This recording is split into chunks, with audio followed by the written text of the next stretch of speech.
മനോനില തെറ്റിയവരുടെ ചെയ്തികളും ചേഷ്ടകളും വളരെ വ്യത്യസ്തമാണ്.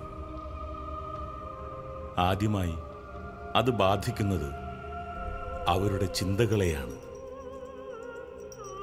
അമിതമായ ദുഃഖം, പല സ്വഭാവ വ്യതിയാനങ്ങളുടെ ഉടമ, സമൂഹത്തിൽ നിന്ന് ഉൾവലിയാനുള്ള ആഗ്രഹം, ഓരോ ദിവസവും ജീവിതചര്യകൾ മുന്നോട്ട് കൊണ്ടുപോകാനുള്ള വിഷമം.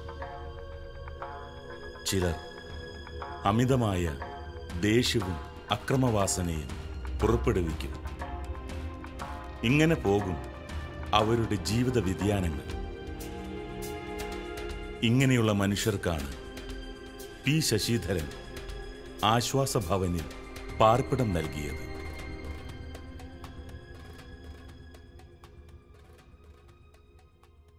மணி எங்கே போயாச்சு? இன்டர்நேஷனல் டூர் கழிஞ்சு வந்தாச்சா? உடம்பு எப்படி உண்டு? சௌக்கியமா? என்னத்துக்கு சாடியாச்சு நீ? என்னத்துக்கு வேண்டி இங்கேருந்து போயாச்சு? எப்படி திருப்பி வந்தாச்சு? எப்படி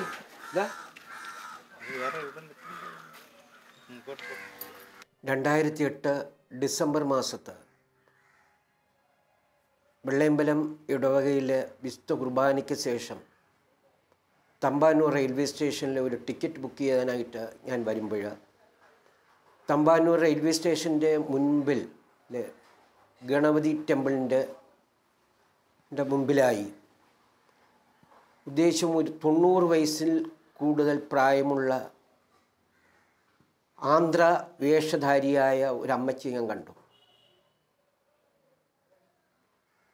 അവരുടെ കയ്യിൽ 2 10 രൂപ നോട്ടുകൾ നൽകിയിട്ട് റെയിൽവേ സ്റ്റേഷനിൽ പോയി ടിക്കറ്റ് ബുക്ക് ചെയ്ത് തിരിച്ചു വരുമ്പോൾ അവരുടെ ഒരു കയ്യിൽ ഒരു 10 രൂപ നോട്ടും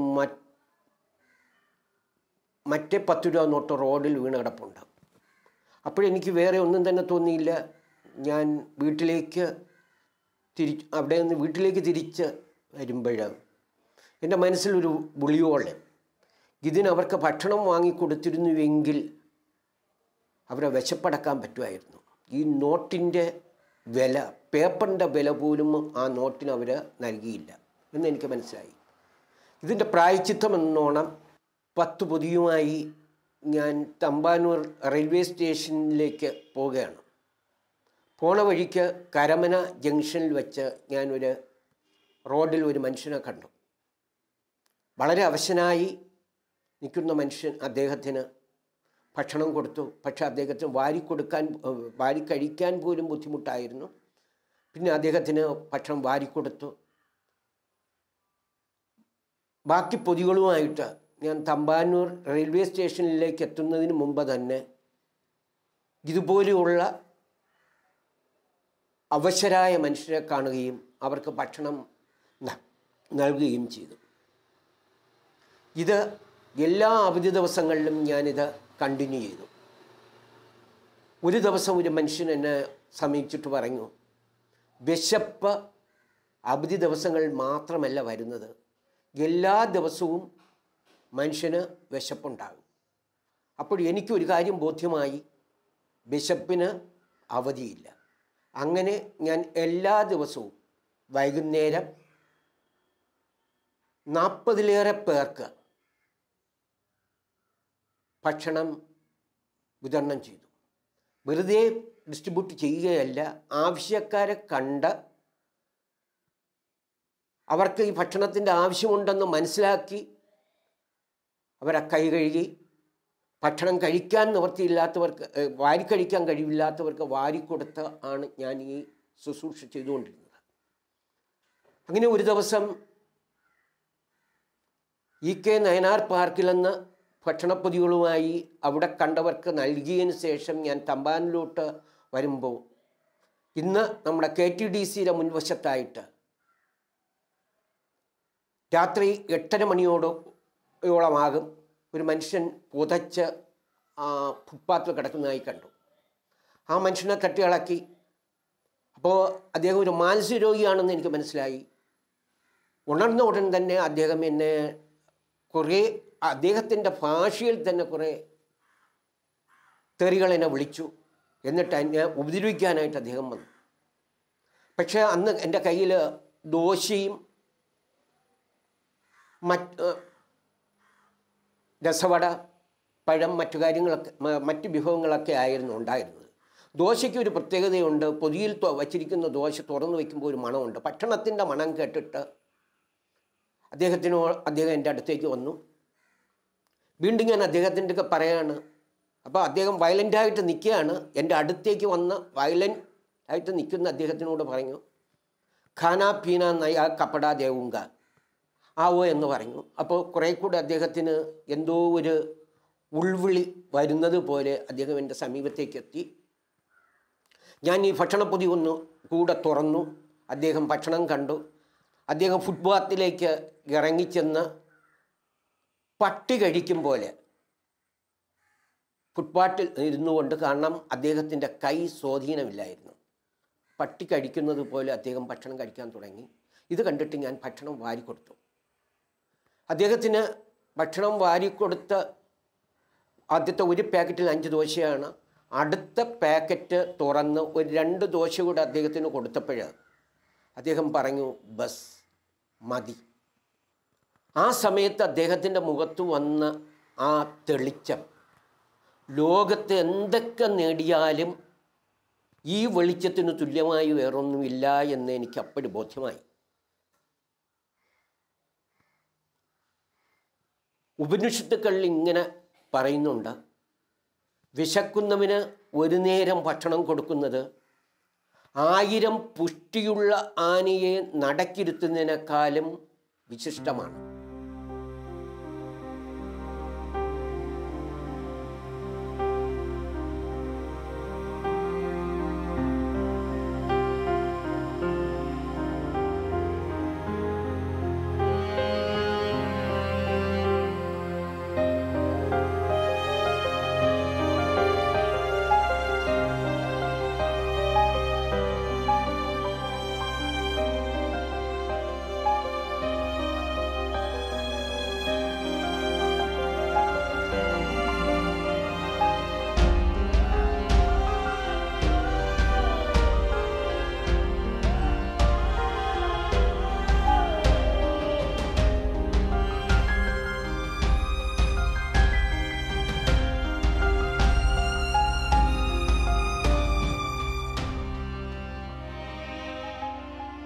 അടുത്ത ആളിലേക്ക് പോകുമ്പോൾ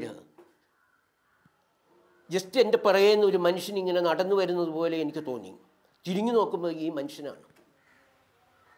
തിരിഞ്ഞു നോക്കുമ്പോൾ അദ്ദേഹം പട്ടി നടക്കുമ്പോൾ നടന്ന് എൻ്റെ പിന്നാലെ വരികയാണ്.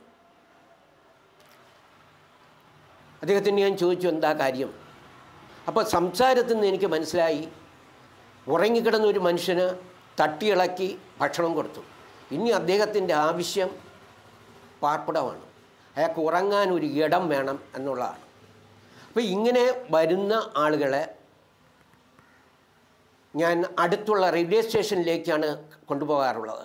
അവിടെ കയറ്റി വിടും. അവിടെ അന്ന് യാതൊരു VIP വരുന്നതുകൊണ്ട് അദ്ദേഹത്തെ അതിലേക്ക് അങ്ങോട്ടേക്ക് കയറ്റി വിടാൻ സാധിച്ചില്ല.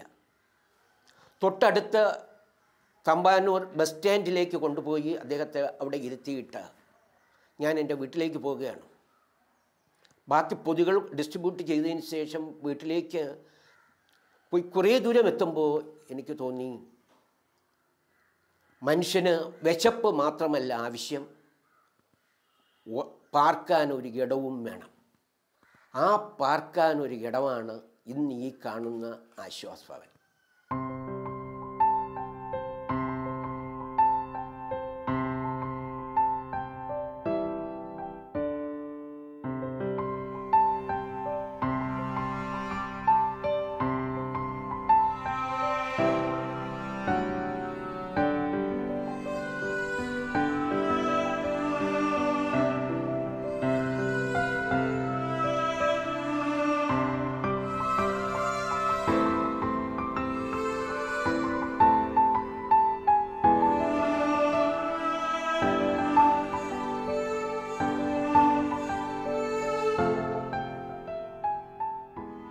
പ്രീ ഡിഗ്രി പരീക്ഷ കഴിഞ്ഞ് സുഹൃത്തുക്കളോടൊപ്പം സമീപത്തെ ഒരു കത്തോലിക്ക ദേവാലയത്തിന് കളിച്ചുകൊണ്ട് നിൽക്കുമ്പോൾ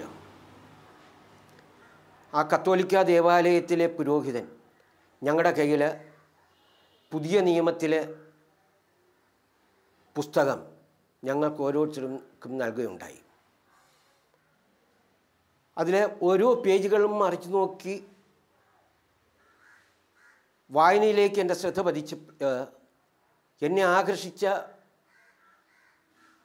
വിശുദ്ധ ഗ്രന്ഥത്തിലെ ഒരു വചനഭാഗം വിശുദ്ധ യോഹന്നാൻ്റെ സുവിശേഷം 13-ാം അധ്യായം 14 മുതൽ 15 വരെയുള്ള ഭാഗമായിരുന്നു. നിങ്ങളുടെ കർത്താവും ഗുരുവുമായ ഞാൻ നിങ്ങളുടെ പാദങ്ങൾ കഴുകിയെങ്കിൽ നിങ്ങളും പരസ്പരം പാദങ്ങൾ കഴുകണം. എന്തെന്നാൽ ഞാൻ നിങ്ങൾക്ക് ചെയ്തതുപോലെ നിങ്ങളും ചെയ്യേണ്ടതിന് ഞാൻ നിങ്ങൾക്കൊരു മാതൃക നൽകിയിരിക്കുന്നു. ആർഷഭാരത സംസ്കാരത്തിൽ ഗുരുവിൻ്റെ പാദം ശിഷ്യന്മാർ കഴുകുകയാണ് പതിവ്. ഇതൊരു പുതിയൊരു സംസ്കാരം. ശിഷ്യൻ്റെ പാദങ്ങൾ കഴുകുന്ന ഒരു ഗുരു. ബൈബിൾ വായിച്ചപ്പോഴേ എനിക്ക് ആദ്യമൊക്കെ തോന്നി ഇത് എൻ്റെ കണ്ണിന് വല്ല പെശകുമായിരിക്കും. വീണ്ടും വീണ്ടും ഞാൻ അത് വായിച്ചു. പല ആവർത്തി വായിച്ചപ്പോൾ എനിക്ക് ബോധ്യമായി ഇത് ഒരു പുതിയൊരു സന്ദേശം ഈ ലോകത്തിന് നൽകുന്ന ഒരു വ്യക്തിത്വമാണെന്ന് മനസ്സിലാക്കി.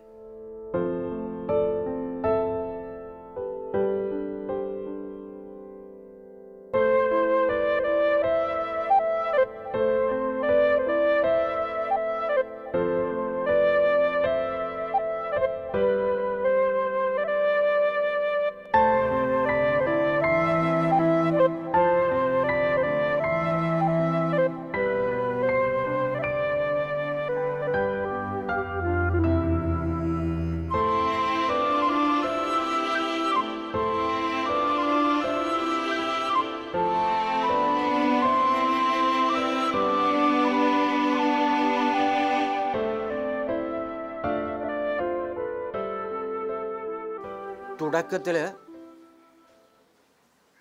തമ്പാനൂർ പോലീസ് സ്റ്റേഷനുമായി ബന്ധപ്പെട്ട തമ്പാനൂർ പരിസരത്ത് നിന്നും കളക്ട് ചെയ്ത 8 പേരുമായിട്ടാണ് ഞങ്ങൾ ഈ സ്ഥാപനം തുടങ്ങുന്നത്. കൊണ്ടുവന്നപ്പോൾ ഈ 8 പേരും മാനസിക രോഗികളാണ്. ഇവിടെ ഇവർക്ക് നൽകാനുള്ള മറ്റ് സംവിധാനങ്ങളൊന്നും തന്നെ ഞങ്ങളുടെ ഈ സ്ഥാപനത്തിലില്ല.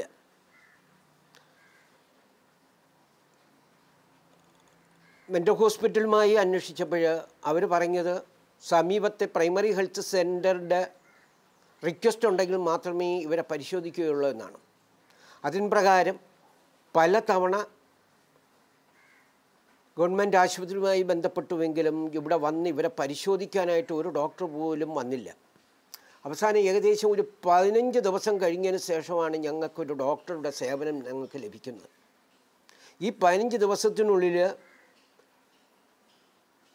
ഇവിടെയുള്ള മറ്റ് പല ടോയ്ലറ്റ് ഉൾപ്പെടെയുള്ള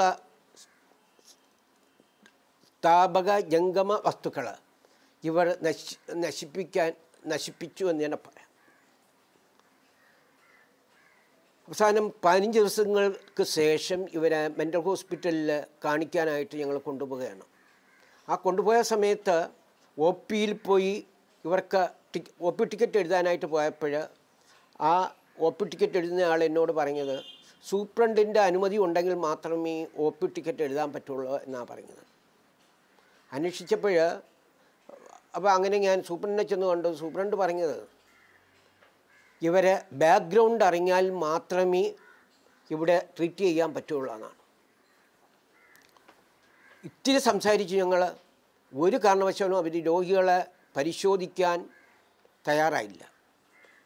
അവസാനം ഞങ്ങൾ വിചാരിച്ചു ഇവരെ സ്ട്രീറ്റിൽ എങ്ങനെയാണോ സ്ട്രീറ്റിൽ നിന്ന് കിട്ടിയത് അതുപോലെ തന്നെ തിരിച്ചു വിടാനായിട്ട് ഞങ്ങൾ പണ്ടൊരു ചൊല്ലുണ്ടല്ലോ, മൂഷിക സ്ത്രീ വീണ്ടും മൂഷിക സ്ത്രീ എന്നതുപോലെ തിരിച്ചും അവരെ സ്ട്രീറ്റിലേക്ക് ഉപേക്ഷിക്കാൻ ഞങ്ങൾ തീരുമാനിച്ച് നിൽക്കുമ്പോൾ എൻ്റെ ഒരു സുഹൃത്തിൻ്റെ ഒരു കോള് വരികയാണ്.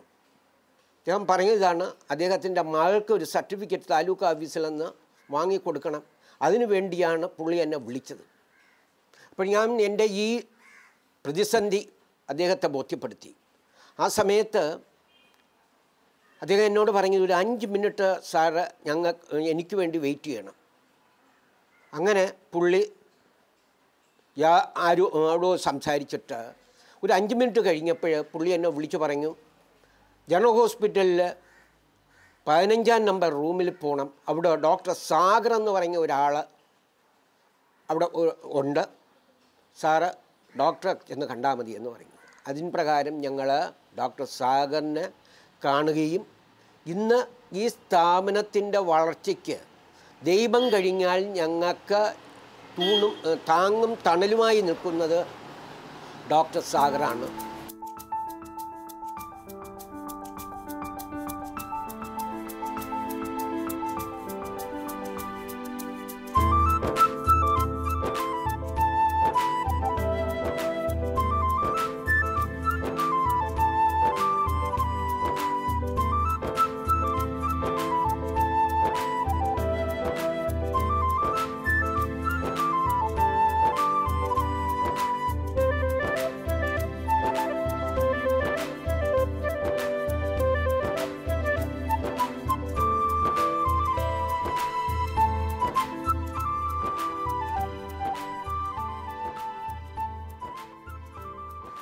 തുടക്കത്തിൽ 8 പേരുമായി ആരംഭിച്ച ഈ സ്ഥാപനം ഇന്ന് 40-ലേറെ പേർ ഇവിടെ അന്തേവാസികളായിട്ടുണ്ട്.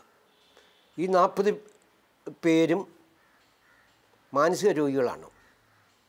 അതിൽ ഭൂരിഭാഗം പേരും നോർത്ത് ഇന്ത്യൻ സംസ്ഥാനങ്ങളിലുള്ളവരാണ്. ഇതിൽ പലർക്കും ടോയ്ലറ്റ് സംവിധാനം പോലും ഉപയോഗിക്കാൻ അറിഞ്ഞുകൂടാത്തവരാണ്.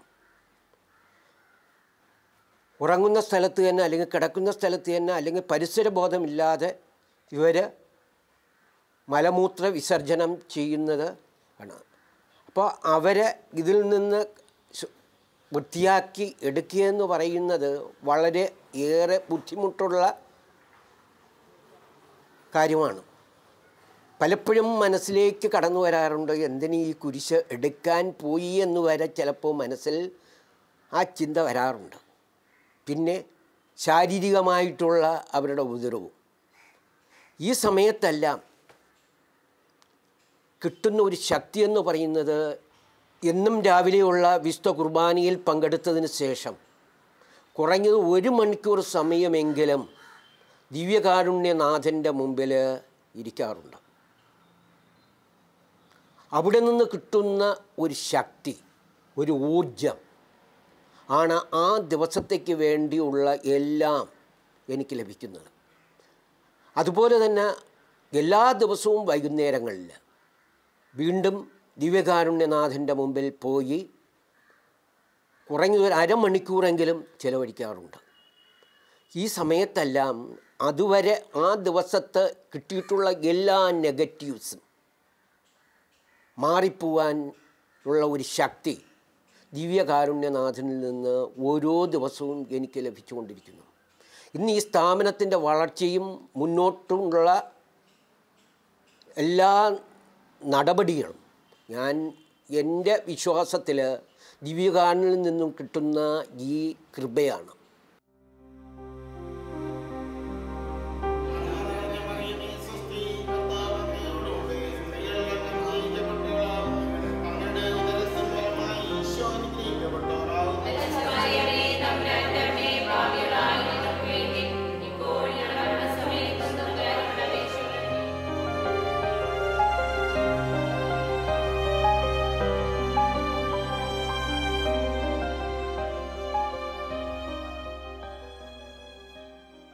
ചൊവ്വള്ളൂർ സെൻറ്റ് മാർട്ടിൻ ഇടവക അതിർത്തിയിൽ പ്രവർത്തിക്കുന്ന ആശ്വാസ് ഭവൻ പാവങ്ങളായ മാനസിക രോഗികളെ സംരക്ഷിക്കുന്ന സ്ഥലമാണ്. അത് നടത്തുന്ന ശശിധരൻ സാറ് വലിയ ഒരു സന്ദേശമാണ് നമ്മൾക്ക് തരുന്നത്.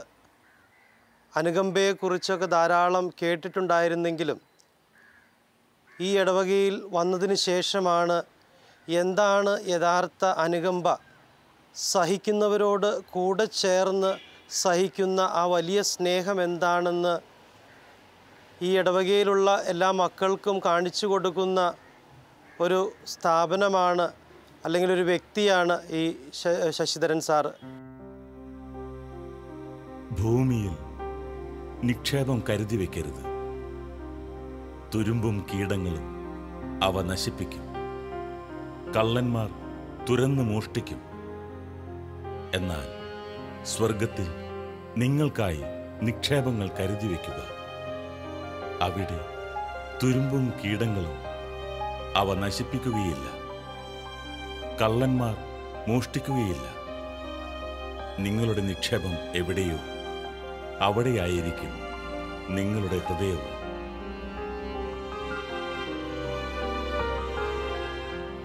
തിരുവനന്തപുരം ലത്തീൻ അതിരൂപതയിൽ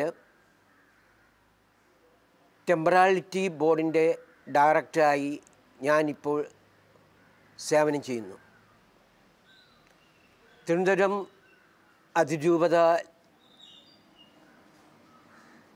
മെത്രാപ്പൊലിത്ത അഭിവന്യ സുസഭ്യം പിതാവിൻ്റെ കരുണയും കരുതലും സഹായ സഹകരണവും എന്നും എപ്പോഴും ഈ സ്ഥാപനത്തിൻ്റെ മേൽ ഉള്ളതായി, ഈ സ്ഥാപനത്തിൻ്റെ ഇന്നുള്ള വളർച്ചയുടെ കാണുമ്പോൾ എനിക്ക് അനുഭവിക്കാൻ സാധിക്കുന്നുണ്ട്. ഉപനിഷത്തുക്കളിൽ ഇപ്രകാരം പറയുന്നു: പ്രതിഫലം ഇച്ഛിക്കാതെ നിങ്ങൾ കർമ്മം ചെയ്യുക, കർമ്മസ്ഥാനത്ത് നിന്നല്ല നിങ്ങൾക്ക് പ്രതിഫലം ലഭിക്കുന്നത്. ആയതിനാൽ എന്നെ കേൾക്കുന്നവരോട് പറയാനുള്ളത്,